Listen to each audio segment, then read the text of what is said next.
I turned off the car engine, and my mother's words stabbed into my ears. This property belongs to the whole family now.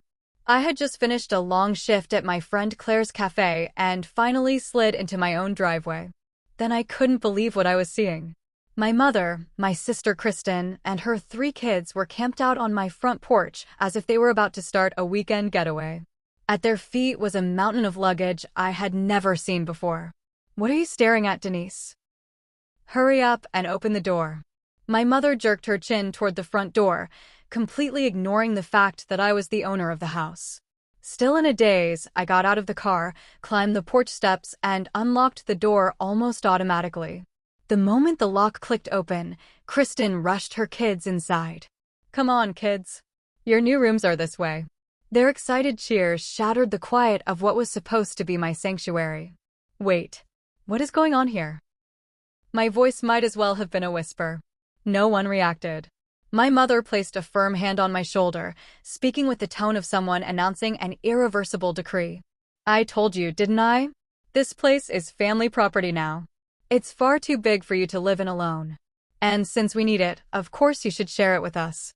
Her words weren't a suggestion. They were a verdict. Final, non-negotiable, absolute. My home had stopped being mine without my consent. My heartbeat pounded with anger and fear as reality sank in. Kristen strutted around the living room like a self-appointed interior designer, pointing toward the big windows. "Look, kids. You can see the yard from here. Let's put a swing out there. Oh, and Denise, those boring houseplants of yours, just move them out to the backyard or something." She spoke as if I didn't exist. My tastes, my choices, the home I had built, none of it mattered. To her, it was all clutter. Before I could say anything, my mother seized my arm. Her grip was shockingly strong. "Listen to me, Denise. This is your aunt's wish. She always valued family above everything. If she were alive, she'd be heartbroken to see her own family cramped in a tiny apartment while you keep this big house all to yourself." The word aunt hit me like a blade. My aunt had been kind, someone who cared about my mother even after her divorce.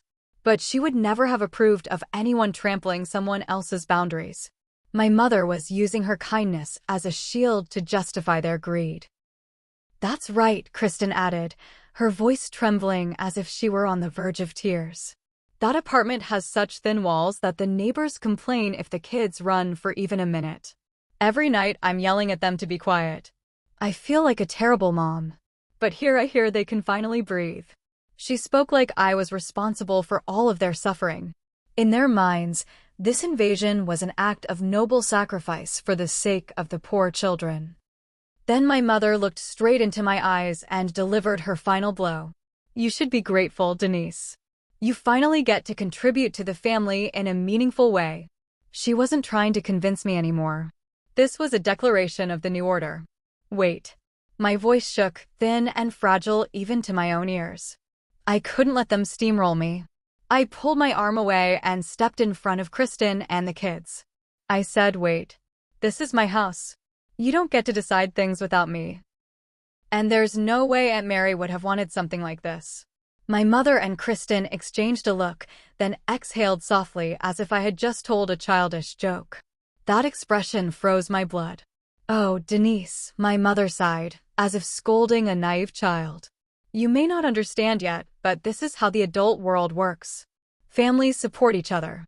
You've just been running away from that responsibility." Kristen gave me a pitying look, though her eyes gleamed with unmistakable contempt. "You're just tired from your cafe shifts, Denise. Don't worry. We'll figure out all the complicated stuff for you. You just need to move into the smallest room, the one with the worst sunlight. You're gone most of the day anyway." Every word sliced into my pride like a knife. To them, I was someone with no money, no judgment, and no authority. Someone who needed guidance. I worked at the cafe every day to help a friend and to keep a connection to the world, but to them, that job was all I was. They never even tried to see who I really am. Before I could protest again, they began measuring the walls as if they already owned the place. "This wall is perfect for our TV. And the kids' bunk bed can go in this room." My house was being reshaped right in front of me into theirs. All I could do was clench my jaw in helpless frustration. "This cheap sofa has to go," Kristen said. "The wall color is way too dark." "We'll repaint it this weekend," my mother responded. Their conversation was no longer about asking for my permission, just notifying me after the fact. I stood in the middle of the living room feeling like I had become invisible. Emotional pleas would never work on people with such thick skin. So I decided to speak in the only language they understood, the language of undeniable facts. Without a word, I reached into my pocket and pulled out my phone. "Oh, Denise. Planning to play games at a time like this?" Kristen sneered, treating me like a child. My mother added sternly, "You can't run away from reality." I ignored them and tapped an app. What appeared on the screen was the login page to a professional real estate management portal. I entered my user ID and password without hesitation. A moment later, detailed information about this house filled the screen: the purchase date, property tax history, and the most important line of all. Kristen frowned and leaned in. "Brown Holdings? What is that?" "Some company Aunt Mary made to manage her estate." My mother's eyebrows knit together as she stared at the unfamiliar name. For the first time, I saw a small crack form in their once confident expressions. They were finally beginning to realize that there was information they didn't know, and that it mattered. I met their uneasy gazes and spoke softly, clearly. "It's a company, and I am the sole owner." Real silence fell over the loft for the first time. The measuring tape slipped from Kristen's hand. "What you're doing right now constitutes attempted unlawful entry," I continued. "If you do not leave immediately, I will have you arrested." My words shattered their hopes like ice. My mother broke the silence first, letting out a dry laugh and patting my shoulder. "Denise, your jokes are going too far. While you're playing this little company game, we're trying to talk about real-life matters. Now put your phone away." She still wanted to believe this was childish defiance, but her voice was trembling. Kristen said nothing. She just stared at me, then at the screen, then back at me again. Her eyes filled not with contempt this time, but pure confusion and the faintest hint of fear. "This isn't a joke," I said quietly. "I founded this real estate investment company when I was 26. This house is the first property I bought through it." I swiped to another page. A list of assets owned by Brown Holdings LLC filled the screen: a commercial building downtown, luxury apartments in the suburbs, several single-family homes. At the bottom, the estimated values and the total combined assets, a number they would never come close to seeing in their lifetime. "The cafe job," Kristen finally whispered. "I help Claire only when she's short-staffed. This is my real work." At that moment, I could clearly see the color drain from my mother's face. Her pride was crumbling with an audible, devastating force. The daughter she had pitied, belittled, and assumed she could control had transformed into someone she didn't recognize. Someone far above her. That realization must have been unbearable. And in the next moment, she twisted that humiliation into anger. "So what? I don't care how wealthy you are. We're family. And if you have this much money, helping us is your responsibility." It was the last and strongest weapon she had always relied on. In a way, my mother's defiance was predictable. To her, logic and facts didn't matter. What mattered was whether her demands would be met. Nothing more. But I was no longer willing to entertain her emotional arguments. I held my smartphone up to my ear as if making a call. Then, deliberately loud enough for them to hear, I spoke clearly. "Hello, yes. I'd like to report trespassers in my home. They claim to be family, but they refuse to leave after being warned." Those words were more effective than any fact could ever be. Kristen grabbed my arm, panicked. "Denise, stop. Please." But my mother was different. Instead of fear, she let out a sharp, triumphant exhale. And then she slowly reached into her handbag and, as if putting it on display, pulled out a single key. It was a spare key to my house. The moment I saw it, instinct kicked in. I tapped my phone screen and began recording a voice memo. Everything from this point on needed to be documented. "Call the police if you want. But before you do, let me remind you of something, Denise. You gave me this key, which means I have your permission to enter this house anytime I want. So this is not trespassing. She dangled the key in front of my face like a gambler revealing her winning card. Kristen, emboldened by the display, chimed in triumphantly, "That's right. And I have a key too. I borrowed Mom's and got it duplicated. So there's nothing illegal about any of this." Their words stirred in me not just anger, but a kind of chilling dread. They had twisted my kindness, bent the law to suit themselves, and felt no guilt whatsoever. Their thinking was beyond anything I could comprehend. "I understand everything well," I said quietly. "I understand exactly what the two of you are thinking." My mother misinterpreted my calm as surrender. She took the key back into her bag with a satisfied smile and delivered her final command. "Good. Then it's settled. Next Monday at 9 a.m., I'll bring the moving truck here." Kristen spoke up timidly, "Mom, but the kids have school on Monday." My mother dismissed her concern as if it were the most irrelevant thing in the world. "They can take the school bus here after class. Their rooms will be ready by then." "Is there a problem?" That shut Kristen up immediately. In my mother's mind, everything was already decided. "Make sure the rooms are cleared for us by then, and if you dare say anything about the police again, I will disown you." With that parting threat, they swept out of the house like a storm. Silence settled over the living room, but it no longer felt like my sanctuary. It felt like a battlefield, one with a ticking deadline set for Monday at 9 a.m. After the storm passed, the house was eerily quiet, but my mind was filled with the image of my mother twirling that key and her smug words echoing over and over. "It's not trespassing." That sentence pierced through every thought I had. Their logic was absurd. A spare key did not give them the legal right to move in against the owner's will. So why was she so confident? I paced the living room, replaying the day's events again and again in my mind. Then I realized something, a single, glaring inconsistency. Why didn't they use the spare key to enter? A memory surfaced, something from a few months ago. Right before I had left for a long business trip, my mother had tearfully begged me, "What if something happens to you? What if you collapse alone in this house? I won't be able to sleep at night. Please, Denise, let me keep a spare key just in case." At the time, I had believed her excessive worry was love, and I couldn't bring myself to refuse. So I handed over the key. Today, she wielded that very key taken by exploiting my goodwill and guilt as a weapon of intrusion, shaking it in front of me. And yet, she didn't use the key immediately. Instead, she waited until I got home and forced me to unlock the door. It was calculated. A trap. If I obeyed and opened the door myself, then legally, I had invited them inside. Later, if I reported trespassing, she could say, "No, she let us in. This is just a family dispute." A perfectly crafted countermeasure. Their plan was far more malicious and strategic than I had imagined. This wasn't selfishness or neediness. This was a premeditated takeover of my property. At that realization, any remaining affection I had for them evaporated completely.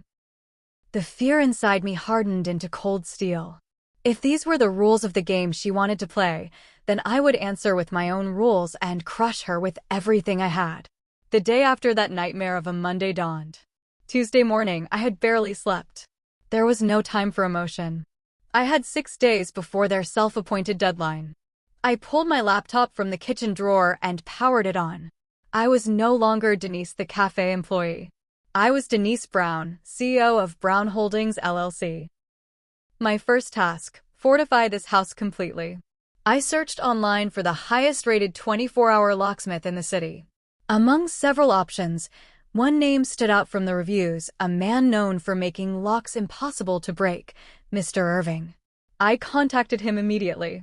The man on the phone listened to my brief explanation and replied in a calm, steady voice, A common family dispute. Leave it to me." He promised he would arrive in just 2 hours. Next, I opened the website of Guardian Security, the company with whom I held a corporate contract. I contacted the representative using the chat function. "This is customer code 774 for Denise Brown. I need an emergency, top-level security upgrade on one of my properties. The locksmith is working right now and is scheduled to finish at 2:30 p.m. Please dispatch your team immediately after." There was no need to explain the situation. My customer code alone gave them access to all relevant information about my assets. The representative's reply was prompt and precise. Understood, Ms. Brown. We'll have the technical team arrive at 3 p.m. They should be able to take over seamlessly once Mr. Irving completes his work. Right on time, Mr. Irving arrived. With professional efficiency, he replaced the front door's main lock with a fully keyless, military-grade, encrypted digital keypad system. He also replaced the locks on the back door and every window with special mechanisms that were impossible to pick. By the time he finished, the spare key my mother had, and the copy Kristen had likely made, had become nothing more than sentimental trinkets. Mr. Irving handed me the new access code and gave me a quiet smile. With this, no one can enter unless you allow it. My house was quietly transforming into a fortress. At 3 p.m. on Tuesday, just as promised, the Guardian security technical team arrived. They installed multiple high-performance cameras both inside and outside the house, each capable of automatically tracking movement. All footage would be stored in the cloud, accessible from my smartphone 24 hours a day.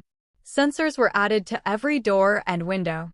If any unauthorized opening was detected, an ear-splitting alarm would sound, and the police would be notified instantly.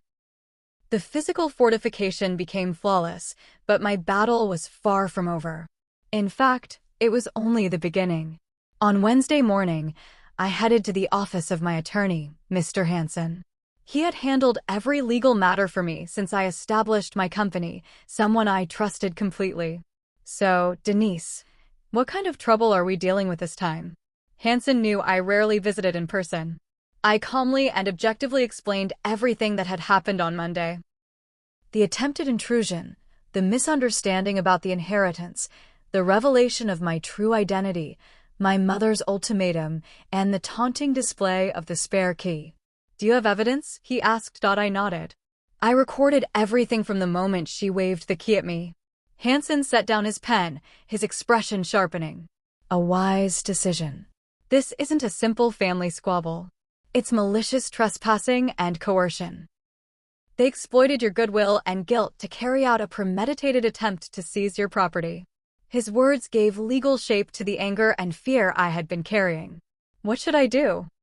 First, we'll formally preserve the audio as evidence. Next, we'll gather every official document proving this property is solely owned by your company.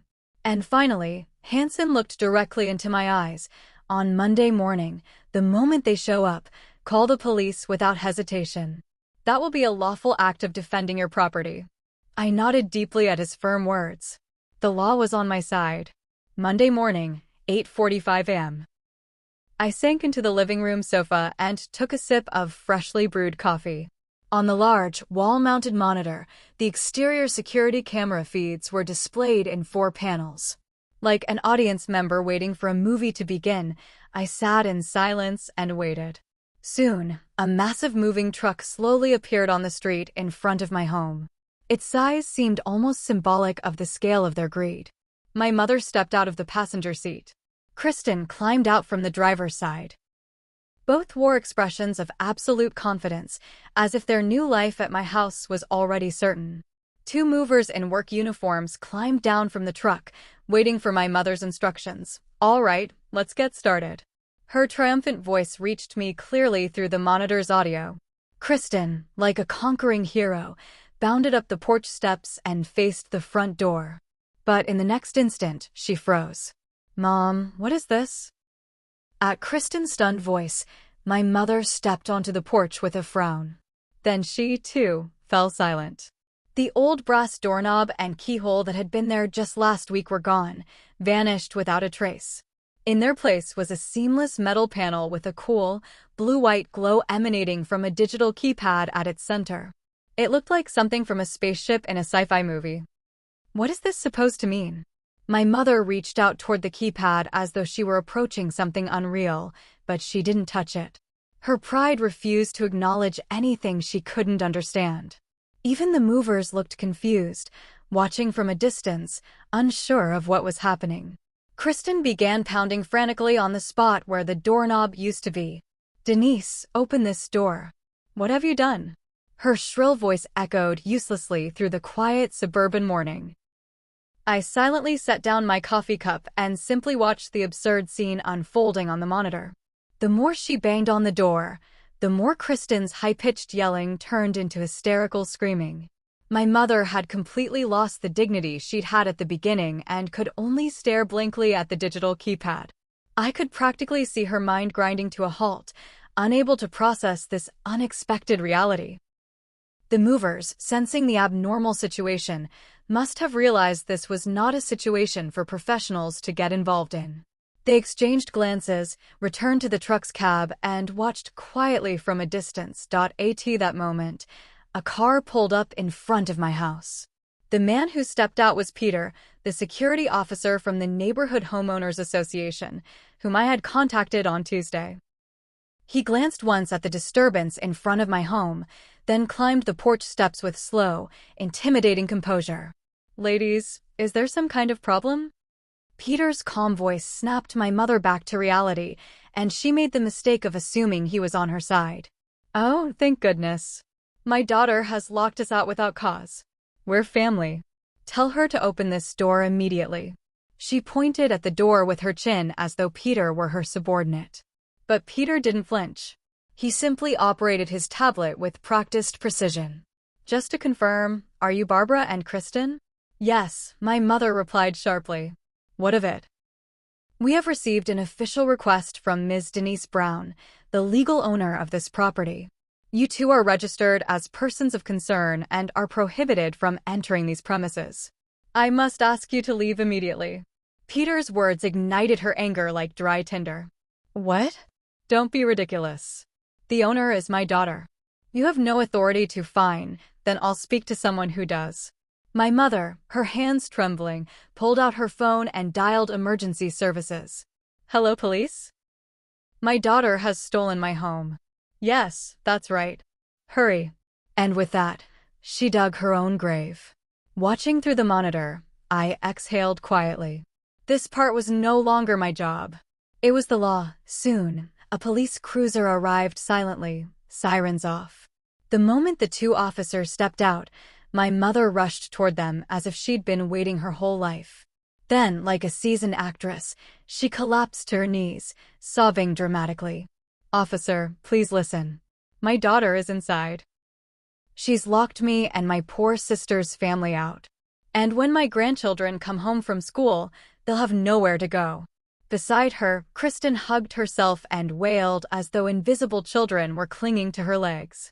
To anyone unaware of the circumstances, it would have seemed like the perfect tragic scene. On the monitor, I saw the younger officer frown, torn between the crying mother and the imposing, alien-looking digital keypad behind her. At that moment, I pressed the remote and unlocked the digital lock from inside. A soft click echoed, and I slowly opened the door. Then I stepped out onto the porch, facing everyone gathered there. "I am Denise Brown, the legal owner of this property." All eyes snapped to me at once. For a moment, my mother forgot her performance and glared at me with naked hatred. I walked toward the older officer and handed him the documents that my attorney Hansen had prepared, freshly notarized and stamped.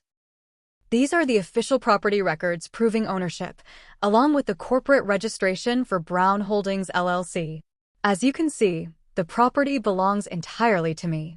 The officer accepted the thick stack and began reviewing it carefully. His brow furrowed. A few minutes of silence passed. When he finally finished, he let out a long breath and turned to my mother. His eyes no longer held even a hint of sympathy. "Ma'am, in the face of these legally certified documents, your claim holds no weight. According to these records, you have no rights whatsoever to this property. Furthermore, attempting to reside here against the owners will qualify as attempted aggravated trespass under state law, a serious criminal offense." The word criminal, a concept she had likely never associated with herself, cut through her pride like a blade.